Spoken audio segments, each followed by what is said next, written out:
बिस्मिल्लाहिर्रहमानिर्रहीम। Dear students, अस्सलाम वालेकुम। अभी हम फाइंड करेंगे electric potential due to a dipole. तो डाइपोल क्या होता है? जब दो equal and opposite charge particle एक दूसरे के लिहाज से स्मॉल डिस्टेंस के ऊपर पड़े हुए हों तो वो एक इलेक्ट्रिक डाइपोल बनाते हैं, और इस डाइपोल की वजह से हमें इलेक्ट्रिक पोटेंशियल फाइंड करना है। तो हम यहाँ पे देखते हैं कि हमारे पास एक डाइपोल है जिसको हम ए बी का नाम दे देते हैं। पॉइंट ए के ऊपर प्लस क्यू चार्ज पड़ा हुआ है और पॉइंट बी के ऊपर माइनस क्यू चार्ज पड़ा हुआ है, और यहाँ पे हम एक पॉइंट पी सेलेक्ट करते हैं और इस पॉइंट के ऊपर हमें इलेक्ट्रिक पोटेंशियल फाइंड करना है। तो हम सपोज करते हैं कि इस पॉइंट के ऊपर जो चार्ज है यानी कि प्लस क्यू और माइनस क्यू के जो दरमियान वाला पॉइंट बन रहा है उस पॉइंट को हम पॉइंट ओ का नाम दे देते हैं। अब दरमियान में अगर बन रहा है तो पॉइंट ओ का प्लस क्यू से भी डिस्टेंस हम एल सपोज करते हैं, पॉइंट ओ का माइनस क्यू से भी जो डिस्टेंस है वो हम एल सपोज करते हैं।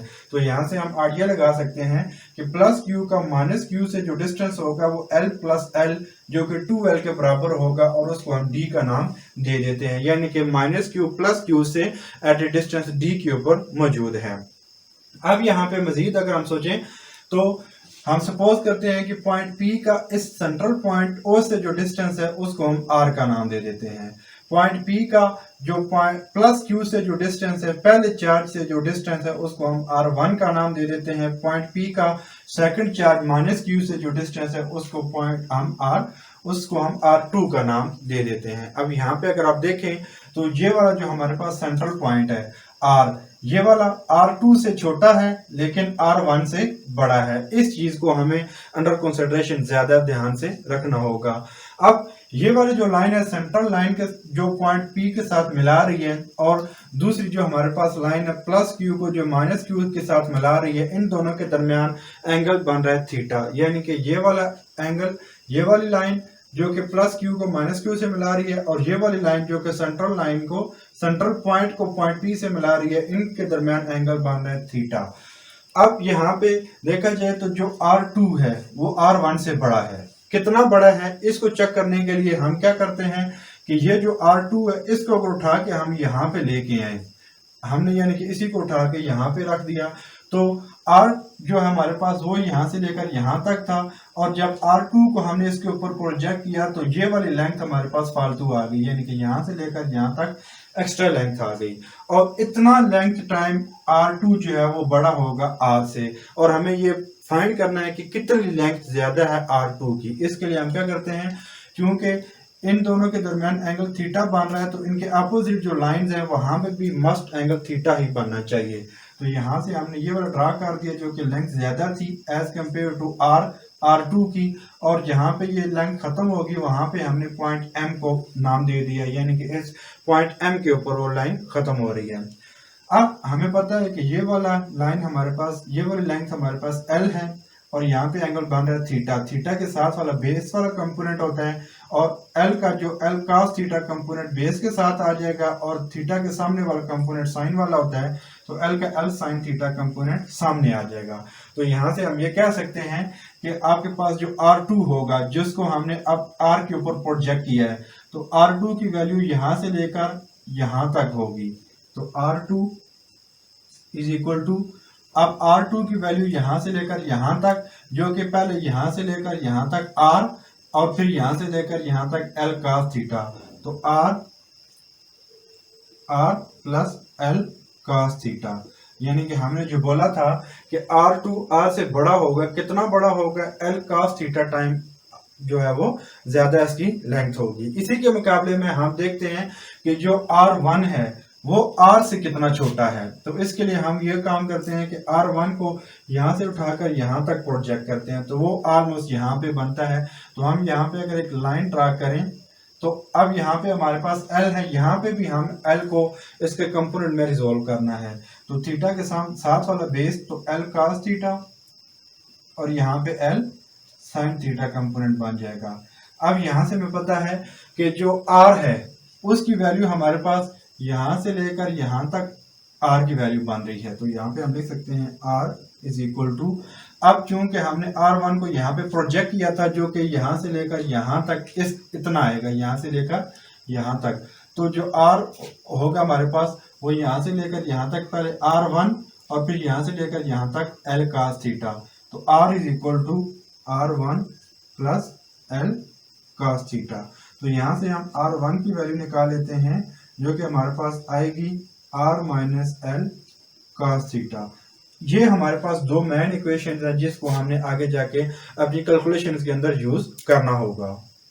अब हमारे पास चूंकि दो चार्ज पार्टिकल हैं, एक प्लस क्यू और एक माइनस क्यू, तो प्लस क्यू की वजह से जो पोटेंशियल होगा उसको हम बाय डेफिनेशन लिख लेते हैं V plus is equal to 1/4 pi epsilon naught q over R1, क्योंकि प्लस क्यू का पॉइंट पी से जो डिस्टेंस था वो R1 था। इसी तरीके से अब पॉइंट पी के ऊपर जो माइनस क्यू की वजह से पोटेंशियल होगा उसको हम लिख लेते हैं V minus is equal to 1/4 pi epsilon naught minus q over R2, क्योंकि अब पॉइंट पी से माइनस क्यू का डिस्टेंस R2 था। इस माइनस को यहाँ से उठा के हम यहाँ पे लिख सकते हैं। तो जो हमारे पास टोटल पोटेंशियल होगा वो होगा V is equal to V plus plus V minus. तो यहाँ पे V प्लस और V माइनस की अगर हम वैल्यूज पुट करते हैं तो हमारे पास आ जाता है V is equal to 1/4 pi epsilon naught Q over R1 minus 1/4 pi epsilon naught Q over R2।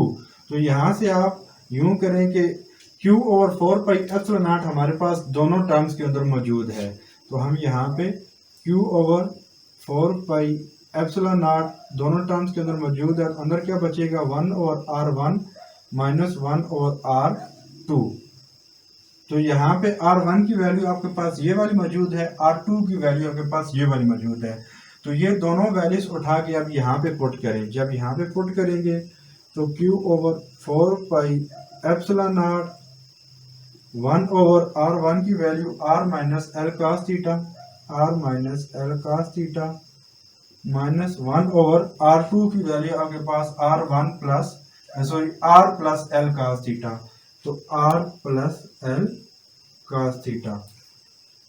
तो यहाँ पे आप इसका LCM लें अगर, तो Q over 4 pi epsilon not यहाँ पे R minus L cos theta R plus L cos theta. ये हमारे पास डिनोमिनेटर में टर्म आएगी, ये यहाँ पे इसके साथ कैंसिल, तो ये वाली टर्म यहाँ पे आ जाएगी R plus L cos theta minus के साथ, अब यहाँ पे इसके साथ ये वाले टर्म कैंसिल, तो ये वाले टर्म यहाँ पे आ जाएगी R minus L cos theta. अब यहाँ पे माइनस को अंदर मल्टीप्लाई करें तो माइनस R आ जाएगा और यहाँ पे प्लस आ जाएगा। तो यहाँ पे आपके साथ R कैंसिल और L cos theta plus L cos theta 2L cos theta बन जाएगा। तो Q over 4 pi epsilon naught 2L cos theta, और डिनोमिनेटर में आपके पास R minus L cos theta R plus L cos theta. तो ये आपके पास A plus b A minus b is equal to A square minus b square वाला formula बन जाता है। वो इसके ऊपर अप्लाई करें तो आपके पास आएगा R square minus L square cos square theta. अब यहाँ पे आप यूं करें कि V is equal to Q over 4 pi epsilon naught और यहाँ पे 2L cos theta 2L cos theta, और डिनोमिनेटर में यहाँ पे आप R स्क्वायर को कॉमन ले लें। जब आप R स्क्वायर को कॉमन लेंगे अंदर क्या बचेगा, R स्क्वायर कॉमन आ जाएगा 1, और यहाँ पे वो मौजूद नहीं है तो हमने कॉमन लिया तो वो डिवाइड हो जाएगा L square cos square theta और R स्क्वायर। अब यहाँ पे अगर आप देखें तो आपके पास जो R की वैल्यू है, R की वैल्यू यहाँ से लेकर यहाँ तक है, जो कि काफ़ी ज़्यादा है एज कम्पेयर टू L, जो कि इन दोनों के दरमियान क्या डबल टाइम कम डिस्टेंस है। क्योंकि हम डायपोल तभी कहते हैं जब दो चार पार्टिकल एक दूसरे के लिहाज से बहुत स्मॉल डिस्टेंस के ऊपर पड़े हुए हों, यानी कि इन दोनों के दरमियान जो D है वो वेरी स्मॉल है। तो उसका मतलब है जो L होगा वो वेरी वेरी स्मॉल हो जाएगा एज कम्पेयर टू R, क्योंकि R एक लार्ज डिस्टेंस होगा। तो यहाँ पे हम लिख लेते हैं कि since L is much less than R, तो यहाँ पे डिनोमिनेटर में बड़ी टर्म और न्यूमिनेटर में छोटी टर्म, क्योंकि एल स्क्वायर एक छोटी टर्म होगी और cos थीटा वैसे ही छोटी टर्म होती है जिसकी वैल्यू -1 to +1 के दरमियान होती है। तो दोनों ऊपर मिलके तो एक बहुत छोटी टर्म और डिनोमिनेटर में बड़ी टर्म, तो ये ऑलमोस्ट अप्रोचेस टू 0 हो जाएगा। तो आपके पास बच जाएगी जो टर्म वो बनेगी Q और 4 pi epsilon naught 2L cos theta over r square, और अंदर ये वाली सिर्फ 1 बचेगा तो यहाँ पे हम सिर्फ आर स्क्वायर ही लिख सकते हैं। तो यहाँ पे आप मजीद यूं करें कि आपके पास जो 2L है वो किसके बराबर है, D के बराबर है। तो यहाँ पे आप 2L की जगह पे D पुट कर सकते हैं। तो 1/4 पाई एप्सिलॉन नॉट Q को इस D के साथ मल्टीप्लाई करें, QD cos theta over r square बनेगा। और QD cos थीटा आपके पास P के बराबर होता है, जिसको हम डायपोल मूवमेंट का नाम देते हैं। और डायपोल मूवमेंट की जो डायरेक्शन होती है वो from negative charge to positive charge की तरफ होती है। तो मतलब यहाँ पे जो डायपोल मूवमेंट की डायरेक्शन होगी फ्रॉम नेगेटिव टू पॉजिटिव, यहाँ पे P की डायरेक्शन अपवर्ड होगी। तो यहाँ पे आप P की वैल्यू पुट कर दें तो V is equal to 1/4 pi epsilon naught P cos theta over r square. ये आपके पास पोटेंशियल बनेगा ड्यू टू ए डायपोल। अब यहाँ पे अगर आप इसको वेक्टर फॉर्म में लिखना चाहें तो वेक्टर फॉर्म में हम इसको यूं लिख सकते हैं कि vector v is equal to 1/4 pi epsilon naught P into r unit vector और आर स्क्वायर। अब P into r unit vector हमने क्यों लिखा है, क्योंकि P into r unit vector P cos theta के बराबर होगा। कैसे कि अब यहाँ पे देखा जाए, अब यहाँ पे आप इसको छोड़ देंगे, ये तो लेंथ हमने इसको लेंथ को इसका रेक्टेंगुलर कंपोनेंट में रिजोल्व किया था। अब यहाँ पे देखा जाए तो डायपोल मूवमेंट P की डायरेक्शन अपवर्ड डायरेक्शन में है, तो इसको इसके रेक्टेंगुलर कंपोनेंट्स में रिजोल्व करना है। तो ये एंगल बन रहा है थीटा, तो इसकी यहाँ पे जब रिजोल्व करना है तो यहाँ पे एक लाइन ड्रा करनी पड़ेगी। तो बेस के साथ हमेशा cos थीटा वाला कंपोनेंट, तो P का cos थीटा वाला कंपोनेंट यहाँ पे P cos थीटा बनेगा और यहाँ पे P sin थीटा बनेगा जब हम P को उसके कंपोनेंट में रिजोल्व करेंगे, यानी कि डायपोल मूवमेंट को उसके कंपोनेंट में रेक्टेंगुलर कंपोनेंट्स में रिजोल्व करेंगे। तो अब यहाँ पे देखा जाए तो ये R वाली डायरेक्शन है, ठीक है।